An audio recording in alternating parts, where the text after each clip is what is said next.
Basta kahit na anong mangyari, walang makakaalam nito. Paliwanag ba? Makakasakal, sir. Ano ang isising mo?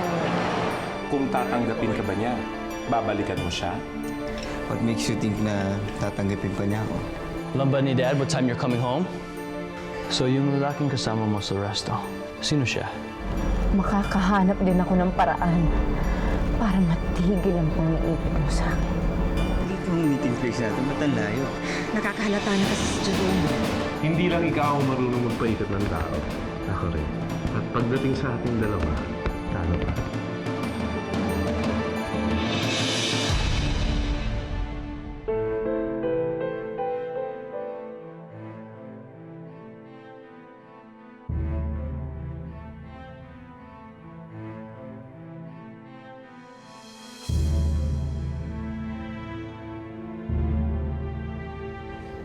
Sana huwag mong iisipin na hindi ka importante sa akin. Hindi ko lang siguro matanggap na wala na sa atin dito ang kapatid mo. Kaya may mga mahalagang bagay akong nakakalimutan. Sana maintindihan mo ko. Kailan ba naman mo ako hindi umintindi, Nay? Anak, pareho ko kayong mahal ng kapatid mo. Kampante lang siguro ko na nandyan ka. Pero yung kapatid mo si Clarissa,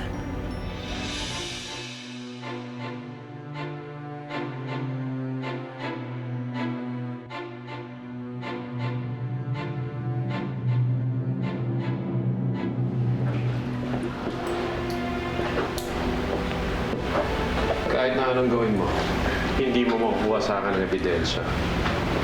If I were you, gagawin mo na ng lahat ng sinasabi ko. Isa ka ng Gardamonte, panalo ka doon. Pero hindi lahat ng gusto mo yung makukuha mo.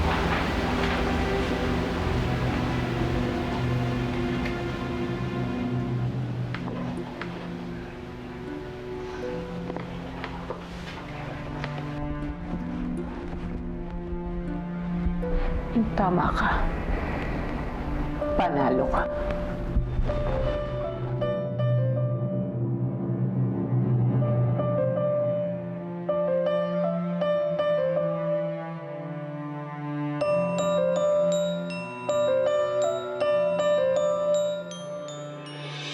Naiintindihan ko naman kayo, Nay. Kaya nga ako nandito eh. Para pag-aanin ho yung nararamdaman ninyo. Pero hindi nyo naman ako nakikita eh. Si Teresa lang naman ang nakikita ninyo eh.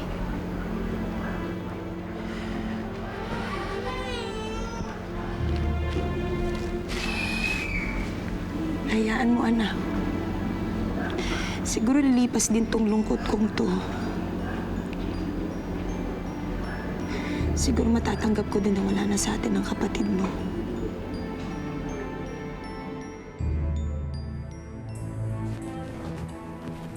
Where are you going?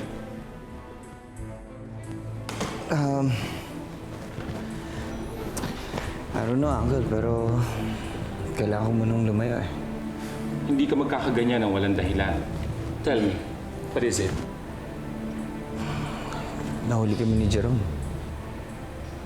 Alam niyo, sa nangyaring yun, hindi posibleng mapatay ako ni Jerome. I knew it.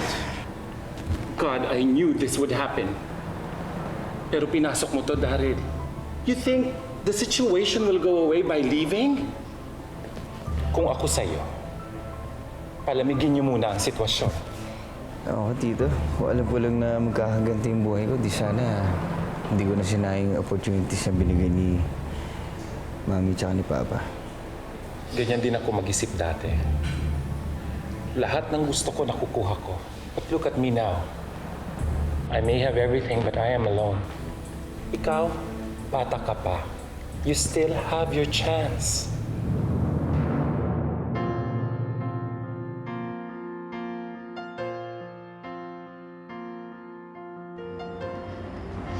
Hindi ako dapat magpatalo. Nandito na ako. Malapit ko nang maabot ang mga pangarap ko. Konti na lang nasa akin ang lahat. Hindi isang Nick Arnaldo lang magpapabagsak sa akin. Hindi mo ako mahahawakan habang buhay, Nick.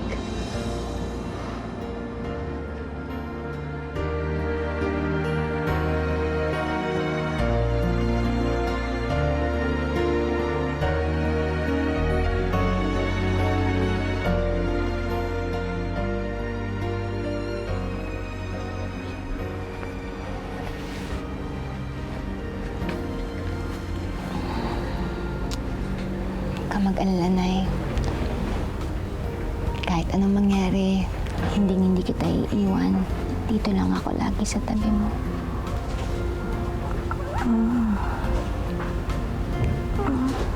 Nay? Nay? Nay, nilalaglag ka. Nay, nanginginig ka. Nay? Nay! Diyos ko. Nay? Nay? Nay! Nay! Nay! Nay! Nay!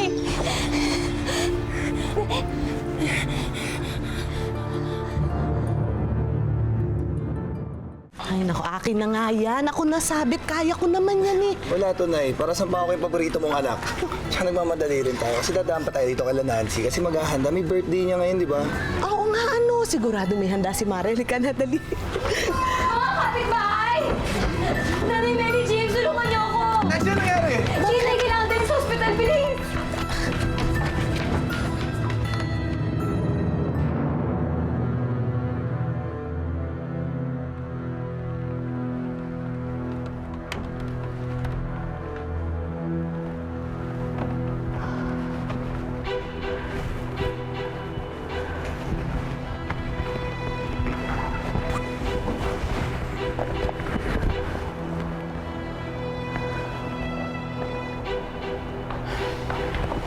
Larissa, nandito ka lang pala. Kanina pa I was calling you. You weren't picking up your cell. Sorry, Mama. Nakila inay kasi ako, diba? Umuwi ako every weekend. Kamusta na nanay mo? Okay naman si inay. Mama, siguro next time, huwag mo na lang ako hintayin. Kasi, ay naman, napuyat ka pa tuloy. Do you want anything to drink? Gusto mo ikuha kita ng warm glass of milk? Ay, nako anak, wag na. Wag mo nang papagurin sarili mo because I know you're tired. Halika na, magpahinga na tayo. Come on. Come on.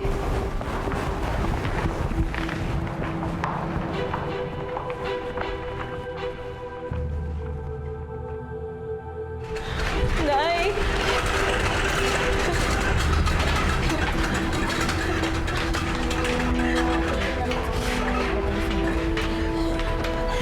Sana naman wala masamang mangyari kay Nay. Pinasama ko pa naman yung loob niya kanina. Nancy, huwag mo naman sisihin yung sarili mo. Oo nga. Ipagdasal na lang natin siya na sana maging okay na si Nati. Teka, Nancy, si Clarissa, di ba dapat paalam natin sa kanya to? Oo nga, di ba? Kabiling-bilinan niya yun na kapag may problema, tawagan siya kaagad. Huwag na natin istorbohin si Clarissa. Maraming ginagawa yun.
Nena.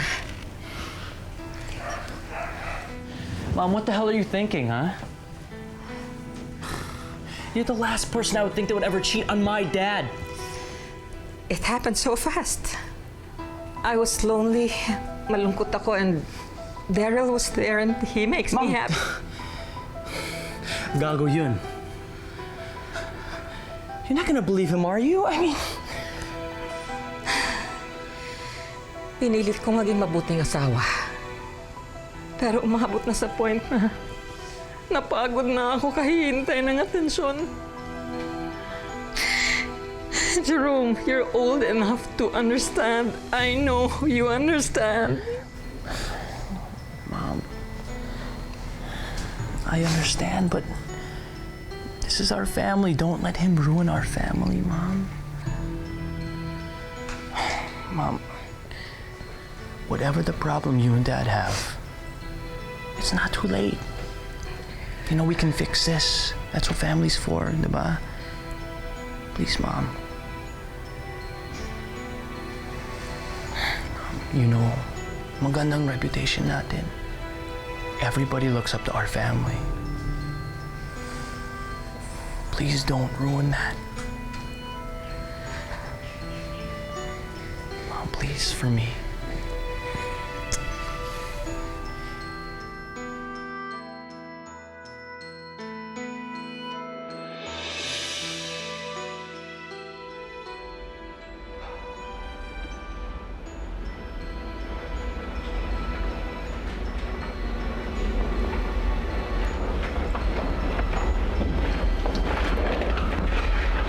Dumating na ba si Clarissa? Oh, pero matamlay siya eh. Nanggaling na naman kina Nati. Iniisip ko, baka nagka-problema na naman sila ni Nancy. Don't worry about her. Clarissa's a strong woman. I'm sure kung may mali na hindi niya kaya i-handle, lalapit yan sa atin. I know. I just want her to be happy. Ayoko naman siya ipagdamot sa tunay niyang magulang.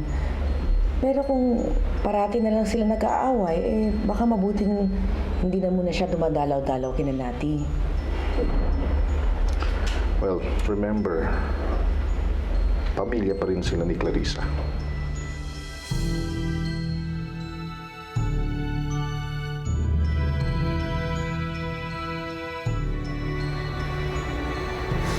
Mabuti pa kaya, bumili muna ako ng makakain natin. Sige na, ayaw na bahala kay Nancy. Sige.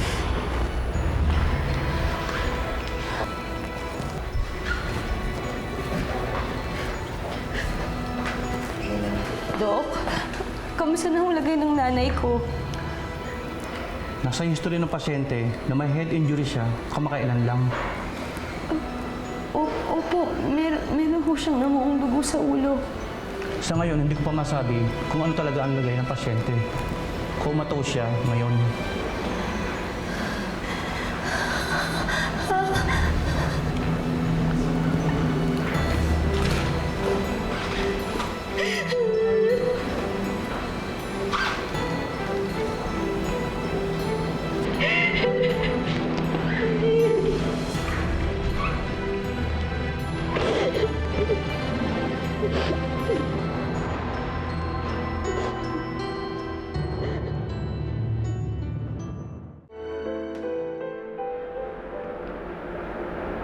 Nay, hindi ko alam kung naririnig niyo ho ako, pero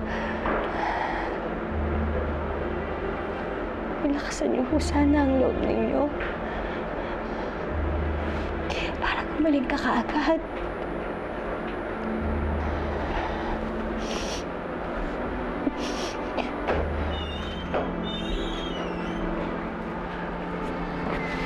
Dok? Lumabas na ang test results. Hindi nagamot ang namuong dugo sa kabahagi ng utak niya. Subdural hematoma ang tawag dito. Kung hindi maaagapan, maaaring ito ay kamamatay ng pasyente. Wow, wala na bang ibang parang para iligtas yung buhay ni Aling Nati? Kailangan niyang sumailalim sa isang operasyon. But still, 50-50 ang chance na mabubuhay ang pasyente. At malaking halaga ang kakailanganin.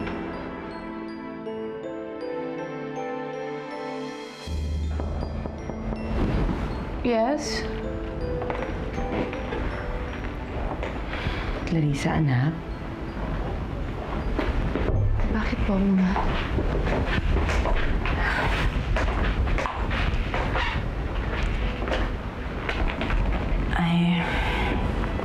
I'm just worried.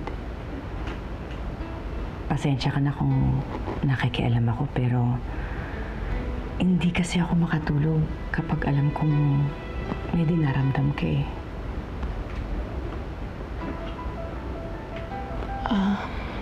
Wala ho to, Mama. Don't worry about me. I'm okay. Hindi kasi yun ang nakikita ko sa mata mo.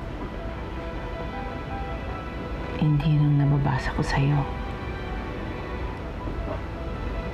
Nakikita ko may pinoproblema ka.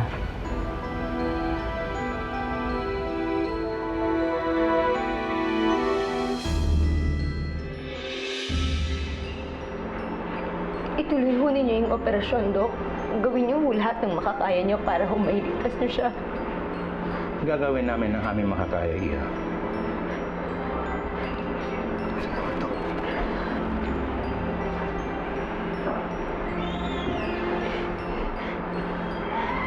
Nay. Nay, lumabang ka.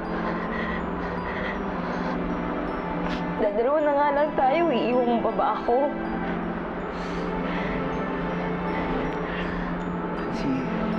May awa ang Diyos.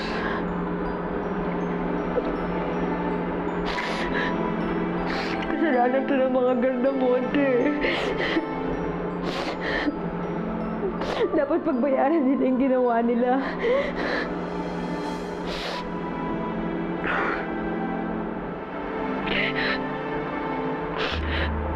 Pag may nangyaring masama kay Inay, hindi ko na talaga sila mapapatawad. Sige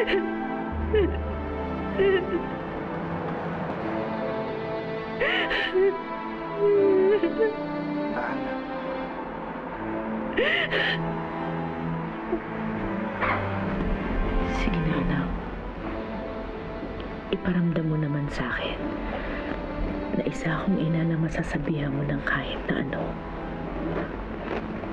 Please?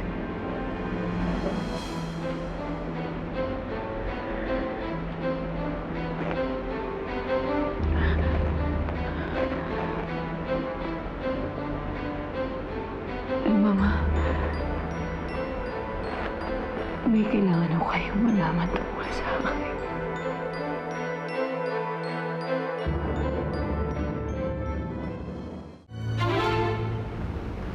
Ma, gusto ko pong malaman ninyo na Alam mo bang pinagsasabi mo, Clarissa?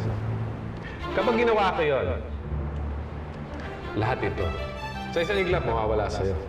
Ang pagiging Gardamonte, ang lahat ng kayamanan, babalik ka sa pusaring pinanggalingan mo. O di kaya, mabubulo ka sa kulungan. Come on. What is it you want to tell me, Clarice? Please tell me. sila inayo kasi, tsaka si ate.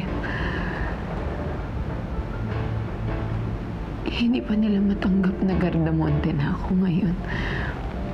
Masama pa rin ho ang loob nila. Hindi natin sila masisisi. Pagbalik-balik na rin mo man ang mundo, si Nati pa rin ang nagsilang sa'yo. Thank you for understanding. Ipagdasal na lang natin na matanggap na nilang nandito ka na sa amin. Pag nagkaroon ng pagkakataon, kakausapin ko sila tungkol dito. Huwag mo nang poproblemahin yun, okay?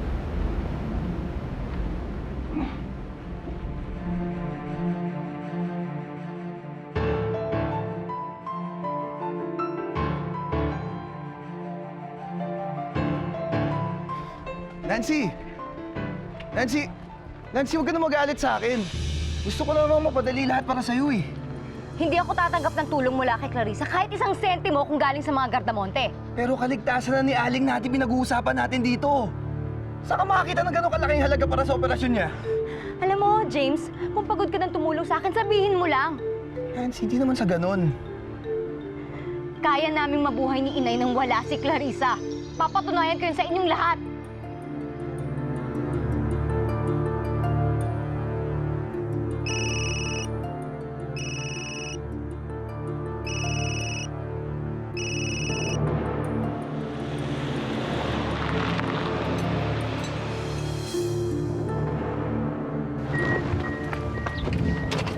Hoy, ano ba problema mo? You and I need to talk.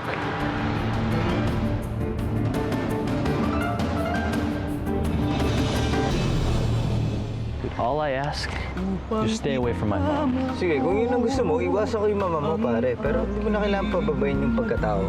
Clarissa, nanay mo. Kailangan ng tulong mo.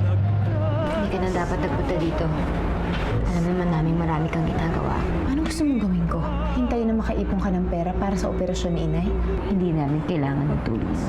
Itulak mo man ako ng itulak palayo kay Inay. Hindi ko siya tatalikuran. Hindi ako titigil hanggat hindi niyo pinagbabayaran ang ginawa niyo sa nanay ko. Anong ibig mong sabihin, Nancy? Ididemanda ko ang Continental Foods. Kaya kong abutin ang langit.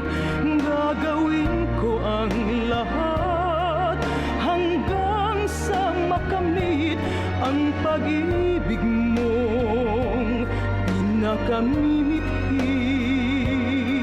Huwag mo lang iwan ang puso kong sawi.